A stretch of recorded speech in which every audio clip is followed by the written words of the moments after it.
My name is Kavita Chaudhary and I hope you all are fine and be safe. Today we are going to learn about combustion and flame of class 8. So our first definition is combustion.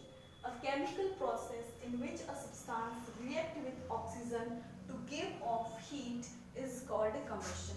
यहाँ पर पहले आपको definition का मतलब समझ में आना चाहिए और उसके अंदर जो जो वर्ड दे रखे हैं उनका मतलब भी आपको पता होना चाहिए। तो यहाँ पर जो वर्ड है केमिकल, केमिकल का मतलब क्या होता है कि जब हम किसी चीज़ को किसी के साथ में रिएक्ट करवाते हैं तो हमें क्या मिलती है, एक नई चीज़ मिलती है। और फिजिकल मतलब क्या होता है कि सिर्फ क्या होती है, शेप चेंज होती है, नई चीज़ नहीं मिलती है, सिर्फ क्या होती है, शेप चेंज हो जाती है। तो ये मतलब समझ में आना चाहिए। सो डेफिनेशन क्या कहती है कि chemical process in which a substance, कोई भी सब्सटेंस लो और जब हम उसको ऑक्सीजन के साथ में रिएक्ट करवाएंगे तो हमें क्या मिलेगी, हीट मिलेगी, तभी हम उस प्रोसेस को क्या कहेंगे, कम्बशन कहेंगे। ठीक है। और इन सिंपल लैंग्वेज में अगर कोई चीज जल रही है तो वो क्या हो रही है, कम्बशन हो रहा है, वहां पर क्या हो रहा है, कम्बशन हो रहा है। ठीक है। Next word is combustible. Combustible का मतलब क्या होता है कि the substance that undergoes combustion is said to be combustible और फ्यूल भी कहते हैं हम उसको। मतलब वो सब्सटेंसेस जो क्या हो रहे हैं, कंबशन हो रहे हैं, मतलब जल रहे हैं, उन्हें हम क्या कहते हैं, कंबस्टिबल भी कहते हैं और उसको दूसरे वर्ड से भी कहते हैं, क्या कहते हैं, फ्यूल भी कहते होते हैं। मतलब कौन सी चीजें ऐसी होती है जो जल रही होती है, हमारे आसपास बहुत सारे एग्जांपल है। और यहाँ पर जो एक्टिविटी है आपकी बुक के अंदर 6.1 उसके अंदर यही पूछा गया है। कुछ सब्सटेंसेस दे रखे हैं और हमसे पूछा है कि इनमें से बताओ कौन कौन से सब्सटेंसेस कंबस्टिबल हैं और कौन से सब्सटेंसेस कंबस्टिबल नहीं है। ठीक है। तो आपको पता है, आप डेली लाइफ में बहुत सारी ऐसी चीजें देखते हैं जो आप दिख रही होती है कि जल रही है और कौन सी चीजें जो नहीं जल रही होती है। तो जो फ्यूल होता है, फ्यूल भी क्या होता है, तीन तरीके का होता है, सॉलिड, लिक्विड और गैस में होता है। ठीक है। मतलब कुछ चीजें क्या होती है, सॉलिड फॉर्म में होती है, कुछ चीजें लिक्विड फॉर्म में होती है, कुछ चीजें क्या होती है, गैसियस फॉर्म में होती है, जो क्या हो रही है, जल रही होती है, मतलब कंबशन के अंदर भी जाती है। एग्जाम्पल्स भी पता है, जैसे कि सॉलिड लकड़ी होती है, वुड, वो क्या होती है, जलती है, तो वो क्या है, एक सॉलिड है। लिक्विड के अंदर जैसे कि पेट्रोल हो गया, डीजल हो गया, ऑयल हो गया, केरोसिन ऑयल हो गया, ये सब क्या होते हैं, जल जाते हैं, तो ये किसके अंदर आ गए, लिक्विड के अंदर आ गए। गैसेस के अंदर जैसे कि एलपीजी हो गई, सीएनजी हो गई, हमारे घर के अंदर गैस होता है कि नहीं होता, जिससे हम खाना बनाते हैं, तो क्या है, गैस है, और उससे हम लोग खाना बना रहे हैं, तो वो हमें क्या प्रोड्यूस कर रहा है, हीट प्रोड्यूस कर रहा है, तो हम उसको किस फॉर्म में लेंगे, गैस की फॉर्म में लेंगे। Now next definition is ignition temperature. The lowest temperature at which a substance catches fire is called ignition temperature। मतलब कि वो सबसे कम टेम्परेचर जहाँ पर सब्सटेंस क्या करता है, फायर कैच कर लेता है, उसको हम क्या कहते हैं, इग्निशन टेम्परेचर कहते हैं। जैसे कि एग्जांपल है, एग्जांपल होता है जैसे कि वुड होता है। ठीक है। वुड है, वो जब जैसे हम उसको जला रहे होते हैं तो वो धीरे धीरे चलता है फिर जलना स्टार्ट हो जाता है। तो अब क्या होता है, उसका कुछ इग्निशन टेम्परेचर है जहाँ पर वो क्या होता है, जलना स्टार्ट होता है। जैसे कोई भी एग्जांपल ले लेते हैं, किसी सब्सटेंस का इग्निशन टेम्परेचर क्या है, 12 है, मतलब 12 डिग्री पे वो क्या होगा, जलना स्टार्ट होगा, तो हम उसको क्या कहते हैं, इग्निशन टेम्परेचर कहते हैं। अब एग्जांपल सब मैंने अभी कहा कि जो इग्निशन टेम्परेचर होता है वो सबका क्या होता है, अलग अलग होता है। जैसे कि मैं एग्जांपल ले लेती हूँ, केरोसिन ऑयल हो गया और वुड हो गया। ठीक है। अगर हम इन दोनों को लेते हैं और जलाना स्टार्ट करते हैं तो हम देखेंगे कि जो ऑयल होता है उसने जल्दी कैच कर ली फायर, और जो वुड होता है उसने लेट कैच किए फायर। मतलब उन दोनों का इग्निशन टेम्परेचर क्या है, डिफरेंट है। और लो टेम्परेचर, इग्निशन टेम्परेचर किसका लो है, केरोसिन ऑयल का, और वुड का से थोड़ा सा ज़्यादा है।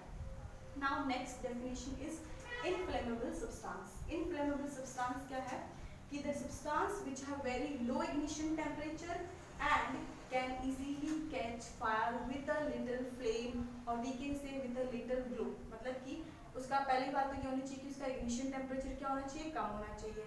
दूसरी चीज़ कि जैसे ही हम उसको जलाना स्टार्ट करें तो क्या होगा कि छोटी सी चिंगारी, तो छोटी सी फ्लेम के अंदर भी वो क्या हो जाएगा, जलना स्टार्ट कर जाएगा। तो उन सब्सटेंसेस को हम क्या कहेंगे, इनफ्लेमेबल सब्सटेंस कहेंगे।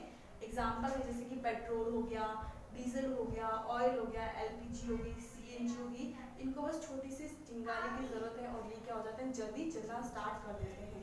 तो ये किसके अंदर है, इनफ्लेमेबल सब्सटेंस के अंदर। नेक्स्ट इज जो टाइप्स ऑफ कंबशन होते हैं। कंबशन भी तीन टाइप के हैं यहाँ पर। First is rapid, next is spontaneous and third is explosion होता है। ठीक है।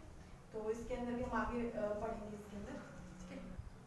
अब हम लोग पढ़ेंगे टाइप्स ऑफ कंबशन। मैंने पहले ही बताया कि जो 3 टाइप के कंबशन होते हैं, रैपिड, स्पॉन्टेनियस और एक्सप्लोजन होते हैं। रैपिड मतलब कि वेरी फास्ट, वो सब्सटेंसेस जो बहुत जल्दी जल जाते हैं उन्हें हम क्या कहते हैं, रैपिड कंबशन कहते हैं। उसके अंदर एग्जांपल्स आते हैं जैसे कि पेट्रोल हो गया, वुड हो गया, ये कैसे सब्सटेंसेस हुए, रैपिड सब्सटेंसेस हुए।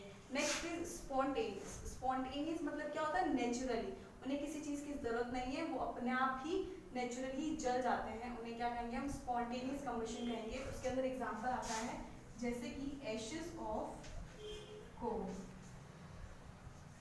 ये क्या हुआ, स्पॉन्टेनियस कंबशन के अंदर आ गए।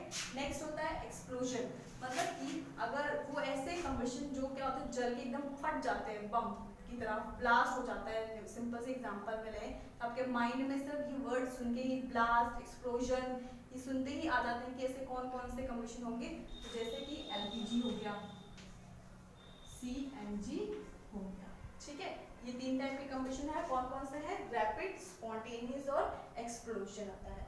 अब जो नेक्स्ट टॉपिक आता है हमारे पास में, वो है यहाँ पर कि how do we control fire, कि जो अगर कभी फायर बहुत जल्दी फैल जाती है, जल जाती है, तो हम उसे कैसे कंट्रोल करेंगे।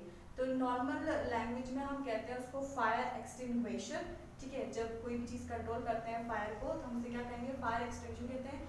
अब अलग अलग चीज़ें होती हैं फायर को भी कंट्रोल करने के लिए, जैसे कि अगर कोई पेपर जल जाता है, वुड जल जाता है, ठीक है, और अगर किसी कंपनी के अंदर कोई ब्लास्ट हो गया और जल रहा है, इलेक्ट्रिसिटी चीज़ें हो गई, तो यहाँ पर क्या होता है कि फायर एक्सटिंग्विशर क्या होते हैं, अलग अलग कम करने पड़ते हैं, क्योंकि सबका इग्निशन टेम्परेचर जलने का क्या होता है, अलग अलग होता है।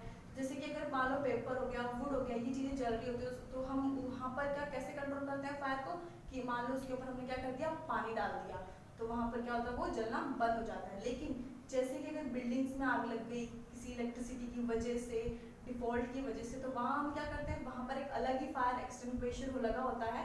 अब उस फायर एक्सटिंग्विशर में कोई पानी वानी तो नहीं होता, एक क्या होता है उसके अंदर एक गैस होती है, वो कौन सी होती है, CO2, कार्बन डाइऑक्साइड होती है।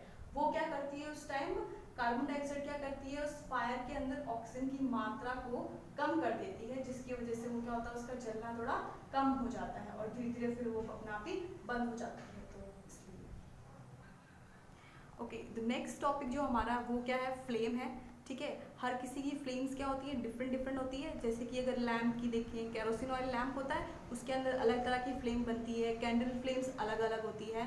अब हम क्या करेंगे, फ्लेम के अंदर हम लोग उसके डिफरेंट जोन्स के बारे में पढ़ेंगे। यहाँ पर ये डायग्राम है, ठीक है, different zones of candle flames. तो जो ये फ्लेम हमारे पास में ऊपर आ रही है, इसके बारे में हम पढ़ते हैं डिफरेंट डिफरेंट। जैसे कि सबसे नीचे है, यहाँ पर ये दिख रहा है ब्लैक से छोटा सा, इसको क्या कहा गया है कि innermost zone of unburned wax vapours. ये क्या होता है कि ये जल नहीं रहा होता है, ठीक है, लेकिन ये क्या होता है, ब्लैक ब्लैक सा हमें शो कर रहा होता है, ये अनबर्न्ड है। Next one is middle zone of partial combustion. उसके बाद में हमारे पास में क्या आता है, यहाँ पर मिडिल जोन आते हैं, और उससे जस्ट पीछे क्या होता है, लीस्ट हॉट।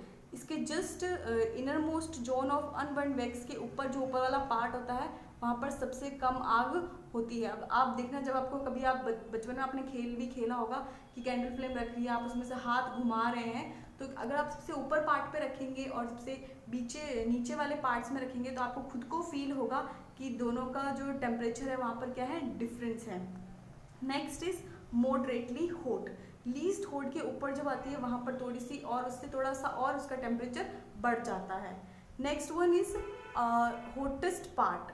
जो उसके बाद क्या आता है, मॉडरेटली हॉट के बाद में आती है सबसे हॉटेस्ट पार्ट। सबसे ऊपर क्या होता है, वहाँ पर सबसे गर्म होता है, वहाँ पर आप देखना थोड़ी देर भी हाथ वहाँ पर नहीं रख सकते हैं, वहाँ पर सबसे ज़्यादा टेम्परेचर होता है। फिर आता है कि outer most zone of complete combustion, और जो सबसे ऊपर जो लेयर शो हो रही होती है, वो थोड़ी कैसी होती है, ब्लू ब्लू कलर की होती है, जो उसका अलग ही वो शो कर रहा होता है। Next is what is fuel. यहाँ पर टॉपिक है, फ्यूल की डेफिनेशन हमने वैसे ही पढ़ ली है कि वो सब्सटेंसेस जो जल जाते हैं या फिर अंडरगोस कंबशन में होते हैं, उन्हें हम क्या कहते हैं, फ्यूल्स कहते हैं। यहाँ पर एग्जांपल्स भी जैसे कि वुड हो गया, पेट्रोल, चारकोल, LPG, CNG, ये सारे कैसे हो गए, फ्यूल हो गए। यहाँ पर नेक्स्ट डेफिनेशन है फ्यूल एफिशिएंसी, कि क्या होता है कि सबकी अपनी अपनी एक फ्यूल एफिशिएंसी होती है, ठीक है। तो डेफिनेशन में क्या गया कि the amount of heat energy produced on A complete combustion, कि जब कोई चीज़ जल रही होती है और उससे जो हीट प्रोड्यूस होती है हमको, ठीक है, सबकी अलग अलग फ्यूल एफिशिएंसी होती है, ठीक है। किसी लकड़ी को जलाते हैं या फिर किसी ऑयल को जलाते हैं, कोई एलपीजी को अगर हम जलाते हैं तो सबकी एफिशिएंसी क्या होती है, अलग अलग होती है। कि जलाने के बाद में जब जो हीट प्रोड्यूस होती है, ठीक है, जैसे कि अगर मान लो कि अगर हम कोई चीज़ सब्जी बना रहे हैं, ठीक है, मान लेते हैं या फिर सब्जी बना रहे हैं, तो जैसे कि अगर मान लो हम एलपीजी लेते हैं, ठीक है, केरोसिन ऑयल लेते हैं और लकड़ी लेते हैं, तीनों को 3 एग्जाम्पल ले लेते हैं, ठीक है, और अलग अलग कंटेनर लेते हैं और तीनों को जलाते हैं, तो देखेंगे कि सबकी हीट क्या होगी, अलग अलग होती है, और उसी के अकॉर्डिंग क्या हो जाएगा, जो हमारा खाना होगा वो कुक हो रहा होगा।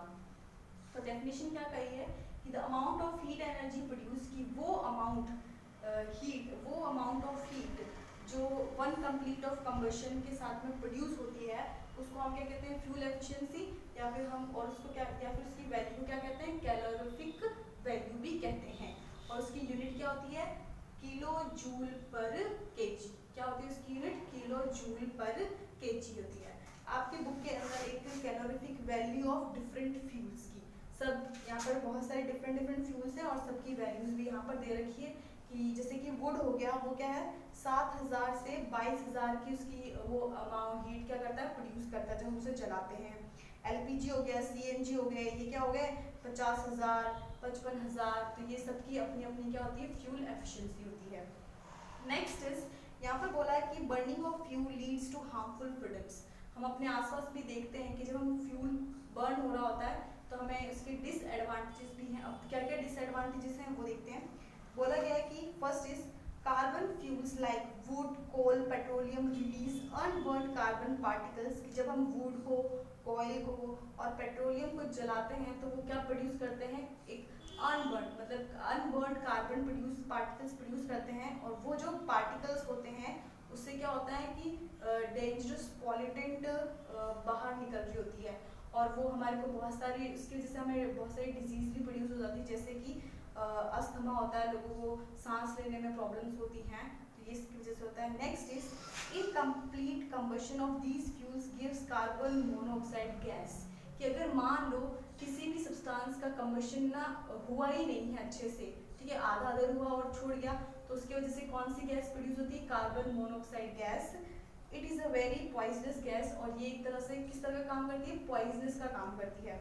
It is dangerous to burn coal in a closed room, और क्लोज्ड रूम में तो किसी भी फ्यूल को या कोल को हम जला ही नहीं सकते हैं, ठीक है। कोल को अगर हम बंद कमरे में जलाएं तो वहाँ पर जो इंसान होगा वो मर जाएगा, क्योंकि उससे जो गैस प्रोड्यूस होती है वो बहुत ज़्यादा पॉइजनस होती है। Next is combustion of most fuel releases carbon dioxide in the environment. कि ज़्यादातर जब हम फ्यूल्स को कंबशन करते हैं तो सबसे ज़्यादा जो गैस प्रोड्यूस होती है वो होती है CO2 कार्बन डाइऑक्साइड। उसकी वजह से क्या होता है कि जो कार्बन डाइऑक्साइड क्या करती है, ऑक्सीजन की मात्रा को कम कर देती है, और हमें सांस लेने के लिए क्या चाहिए होती है, ऑक्सीजन चाहिए होती है। तो उसकी वजह से भी क्या होता है, ग्लोबल वार्मिंग डिक्रीज होता है हमारा, या फिर उसकी वजह से हार्मफुल चीज़ें हो रही